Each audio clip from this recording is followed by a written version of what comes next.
The sustainable funding that Prop P will provide will allow us to have a timely refresh of student and staff devices. This ensures that students have reliable technology resources that they can use to access learning, whether that is new student devices such as Chromebooks and iPads, staff laptops, displays in the classroom, and even things that are new, such as esports learning labs.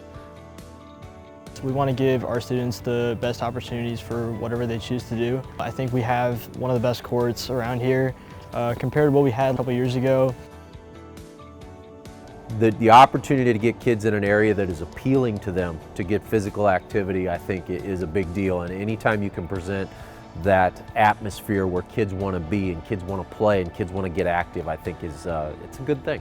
So in a school district of Rockwood size, we have nearly 4 million square feet under roof. Cycle maintenance is a crucial part of the functionality of our buildings. People ask a lot what cycle maintenance is.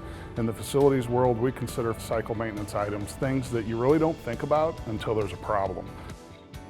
Rockwood relies on bond issues to maintain facilities as well as technology and security upgrades. As a result, a portion of taxpayer funds is spent on interest rather than all of the funds going to those cycle maintenance needs. In the last 2 years alone, the district has spent over $15 million on bond interest.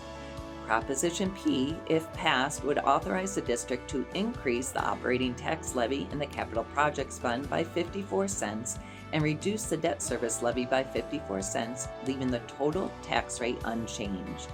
This annual dedicated funding will provide for cycle maintenance and technology items without borrowing funds, which saves taxpayer dollars on interest and allows for long-range project planning.